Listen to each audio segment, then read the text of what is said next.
Olá, pessoal, tudo bem com vocês? Eu espero que sim. Vamos para mais uma aula de redação? Hoje o tema será reportagem em vídeo e impressa. Vamos fazer uma análise, desse gênero textual, dessas duas formas. Vamos lá. A reportagem, ela é um gênero textual jornalístico, que traz informações, em que o autor dá um tratamento mais aprofundado a um assunto, dando a voz a outras pessoas e instituições, que reconstrói as circunstâncias e as causas e explicam suas consequências. Os elementos do estilo marcantes são o tempo, a situação de falas, a construção de personagens, mas tanto esses elementos quanto a linguagem, elas podem variar conforme o público, certo? E o veículo e o tema abordado. Aí a gente pode observar também que a reportagem, ela é expositiva, informativa, descritiva, narrativa ou opinativa. Ela se confunde muito com a notícia e com os artigos de opiniões, mas há uma diferença e vocês vão ver aí durante a explicação. Ela é informativa e expositiva, por quê? Porque tem o propósito de informações sobre determinado assunto. É descritiva e narrativa por quê? Porque ela descreve ações e inclui também personagens, tempo e espaço. E ela é opinativa por quê? Porque apresenta juízo de valor sobre o que está sendo apresentado. E tem como o responsável o repórter. É tanto que quando ele está apresentando a reportagem, tem que ter o nome dele lá, certo? E durante a exposição da reportagem, o repórter pode dar a opinião dele também. Ele pode ter convidados especiais para explicar melhor sobre a situação e, em si, os próprios personagens, ou seja, os quais estão sendo falados na reportagem. Então, vamos para mais detalhes. Aqui nós temos as principais características.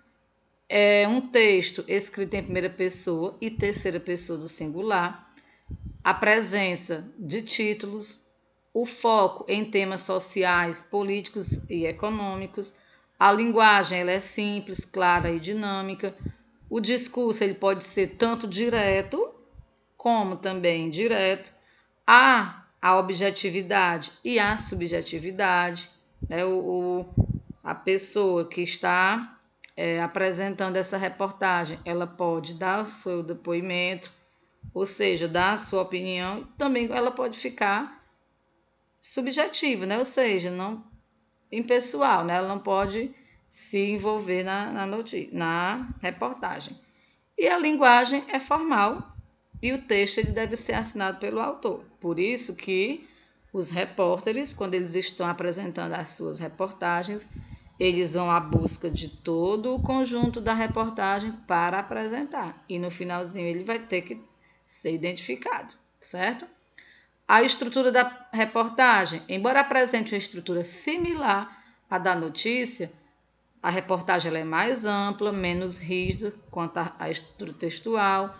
Ela pode incluir as opiniões e interpretações do autor, entrevistas e depoimentos, análise de dados e pesquisa, causas e consequências, dados estatísticos, dentre outros. Então, para incrementar a reportagem, é necessário quem for fazer essa divulgação, quem for organizar essa reportagem, faz necessário incluir todos esses pontos ou alguns pontos que foram citados aqui, certo? Como depoimentos, análise de dados, pesquisa, causas e consequências e dados estatísticos, tá bom? E a gente continuando aqui, a estrutura básica da nossa reportagem, principalmente, pessoal, a escrita, a impressa, é o que a gente pode mais visualizar. Tem que ter o título principal e secundário. No caso aqui, as reportagens, tal qual as notícias, elas podem apresentar 2 títulos, um principal, que é chamado de manchete, e o outro secundário, que é uma espécie de subtítulo, mais específico.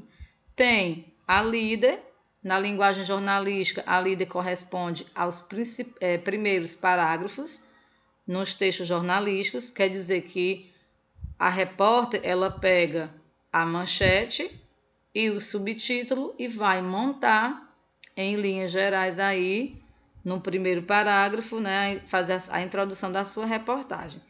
E também tem o corpo do texto, que é o desenvolvimento do texto, sem perder de vista, lógico, né, o que é que foi apresentado na líder. Nessa parte, o repórter reúne todas as informações que ele colheu para montar um texto coeso, quer dizer que tenha ligação uma coisa com a outra, né, uma ideia com outra, e também ter coerência, ter sentido. Vamos assistir aqui a uma reportagem. Eu peço que vocês foquem no assunto, tá certo? Os exemplos, argumentos, comentários, imagens, as pausas, os cenários, os efeitos musicais e a entonação, tá bom? Tanto no caso aqui, né, da reportagem apresentada no jornal, como também apresentada impressa, que aqui é um exemplo de uma reportagem impressa, tá bom? Vamos lá, vamos prestar atenção, tá? Ok? Conto com vocês. Assistem a vídeos pela internet no Brasil. E tem gente que aproveita essa onda para faturar milhões. Mas qual é o segredo para ganhar tanto dinheiro?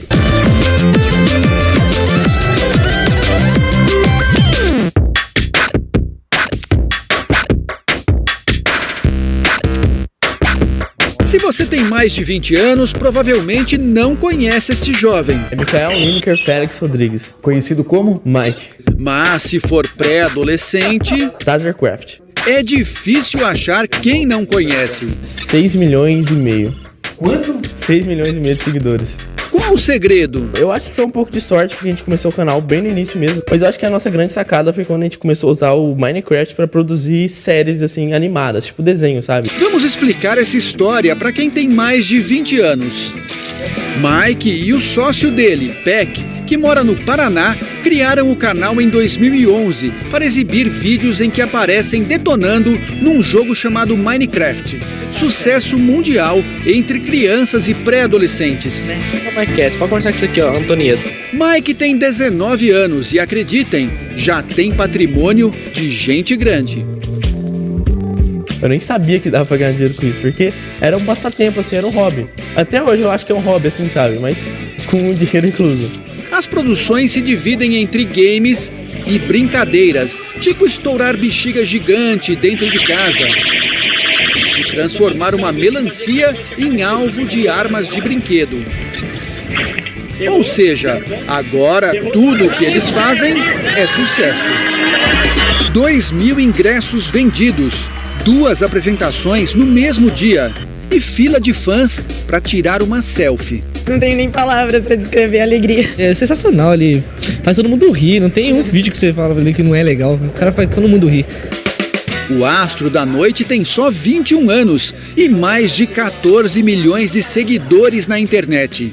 E pensar que o Whindersson Nunes cresceu no interior do Piauí, numa casa sem computador. Celular tinha, mas lá não tem 3G, né? Não tinha essas coisas, assim, lá em casa não tinha Wi-Fi também. Foi bem difícil, assim, no começo. Com os colegas de classe, gravou o primeiro sucesso.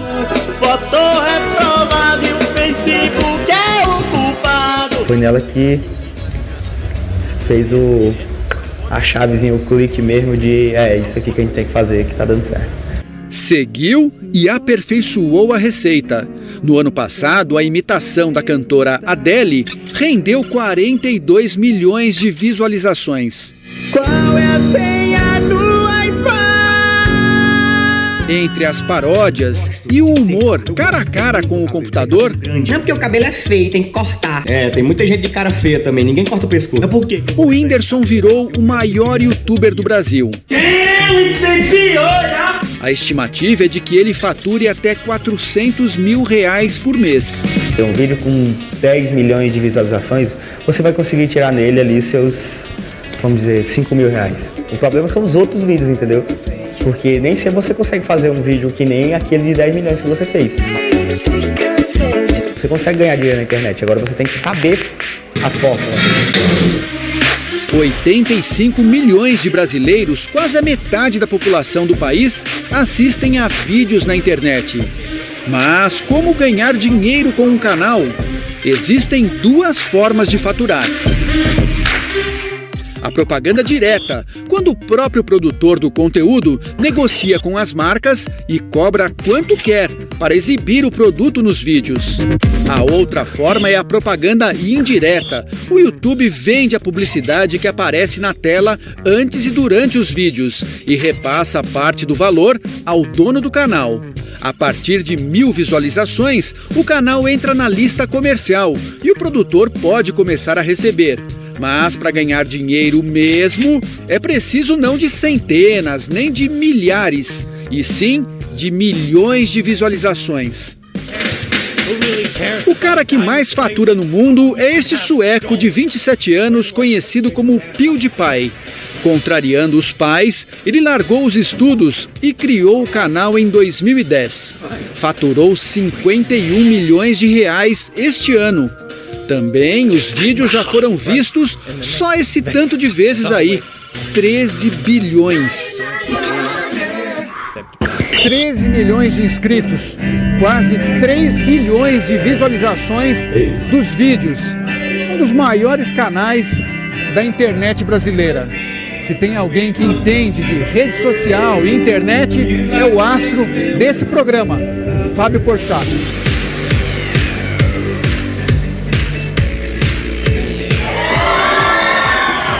Porchat e mais 4 amigos criaram o Porta dos Fundos há 4 anos.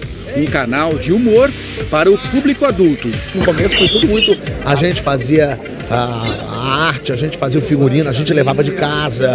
Começaram a gravar 6 meses antes do primeiro post. Mas o piloto levantou voo. Não foi uma ideia na cabeça e uma câmera na mão. Foi uma ideia na cabeça, trabalho e uma câmera na mão. Não lê, por favor. O humor do grupo não poupa ninguém, nem os próprios internautas. Neste vídeo, com um soldado à beira da morte, eles zombam da fixação que as pessoas têm com as redes sociais. Comenta nos outros Instagram, tipo, troca o like, sigo de volta. Em menos de 6 meses, o resultado. O canal passou a gerar lucro. Quando a gente começou, a gente tentou nivelar por cima, tentou botar o preço alto. Ah, quer fazer com a gente um comercial? É tanto. Meu Deus, mas a internet, a gente, pois é. Porque a gente pensou, se a gente não colocar o preço lá em cima agora, quando a gente chegar lá, aí é que a gente não vai conseguir levantar mesmo. Mas gosto do senhor. E com tanta gente a fim de criar canal, qual é a dica, Porchat? Se você sabe comentar sobre balé russo, comente sobre balé russo. Ah, mas não vai dar pouquinha visualização. Claro, mas é o público de balé russo que vai te assistir. Vá para esse mercado, porque os investidores vão vir por conta desse mercado. Bósnia, que fica na Europa. Ah, fica. Ao contrário de Belize, que fica onde, Jonas? Então, gente, como eu pedi, né, para vocês focarem aí assunto, exemplos, argumentos, comentários, imagem, pausas, cenários, efeitos musicais e a entonação. Por quê, Fatinha? Porque na reportagem em vídeo, né, ou seja, construído audiovisual, tem toda uma preocupação de analisar todos esses pontos.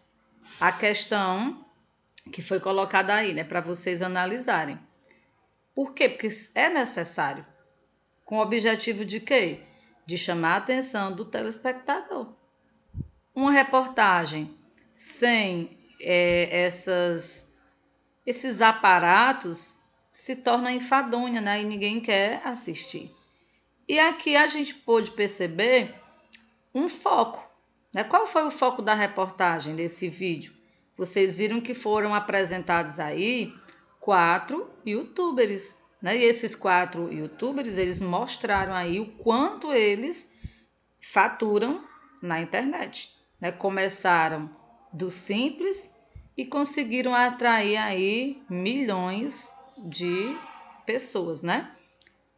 Vocês perceberam durante a reportagem que não é da noite para o dia, mas você pode construir o seu vídeo, mesmo simples, e atingir aí um grande público, não é isso? Então, gente, A reportagem em vídeo, ela traz, né, todo esse olhar específico com relação à informação que vai ser abordada aqui. E na reportagem escrita, né, impressa, aqui a gente pode observar a imagem de uma garota, né, tirando selfie. E tem assim, como manchete, a geração que não assiste mais corre atrás dos youtubers. Então quer dizer que é uma geração, hoje, né, a de vocês principalmente, é uma geração que não está mais a fim de assistir nada em televisão. A gente vai assistir o quê? Né? Eu tiro pelos meus filhos, pelos meus sobrinhos, eles são fissurados pelos youtubers, cada um da sua idade, né? Com a sua faixa etária. Então, aqui está mostrando isso. E temos como o personagem principal aqui, o Matheus, um menino de 13 anos. Olha só, ele passou 7 horas em frente a um galpão esperando para tirar uma foto com seu ídolo do YouTube. Então, qual é o foco dessa reportagem aqui? Justamente a questão do fanatismo, né? Os youtubers, eles são tão carismáticos, tão próximos, né? Querem se aproximar muito do seu público, que acaba cativando os telespectadores. E hoje existem milhares de youtubers, né? E assim, está tomando o espaço de determinados artistas. Tem tanto artista formado que detesta um youtuber. Por quê? Porque o youtuber, ele não tem, vamos dizer assim, né, que toda a formação que um artista profissional tem, e hoje ele está fazendo mais sucesso do que ele. Então, há um incômodo muito grande com relação a isso, tá bom? Então, assim, eu queria muito que vocês tivessem observado essa questão, né? Porque na nossa atividade vocês vão fazer aí essa análise, ok?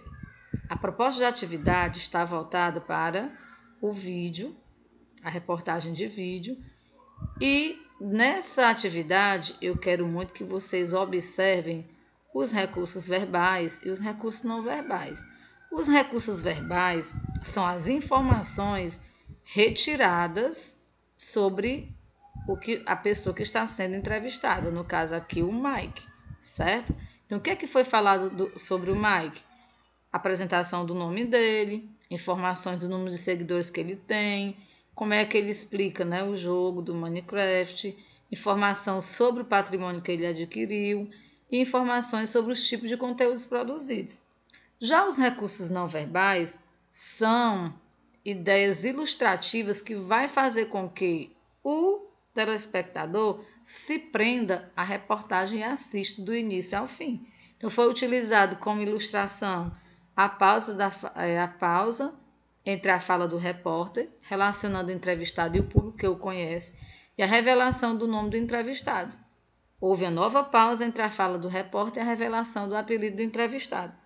Também, para ilustrar, houve um destaque sonoro e visual, imagens do jogo, som do jogo ao fundo, imagem de um carro de luxo que ele conquistou aí durante o seu trabalho, na sua divulgação do seu trabalho, como também um som, um rock ao fundo, imagens das brincadeiras, destaque sonoro e visual, indicando o número de visualizações e o rock ao fundo. Então, para que a reportagem ela tenha aceitação pelo seu telespectador, é necessário que o repórter, junto com a sua equipe, construa de forma bem dinâmica e chamativa, né, para complementar essas duas ideias. Tanto o recurso verbal é importante, como também os recursos não verbais. Então, um vai casar com o outro para tornar uma reportagem bem interessante, bem chamativa, tá bom? Aí eu vou pedir para vocês retomarem ao vídeo, focarem aqui no que foi falado sobre o Whindersson Nunes e escreva pelo menos 3 recursos verbais sobre ele e 3 recursos não verbais que foram utilizados para ilustrar a reportagem, tá bom? Então, a nossa atividade é essa, espero que tenham entendido. Até a nossa próxima aula de redação, tá bom? Sucesso aí na resolução da atividade e a nossa reflexão do dia é: a vida é muito importante para ser levada a sério. Tenham todos aí um excelente desempenho.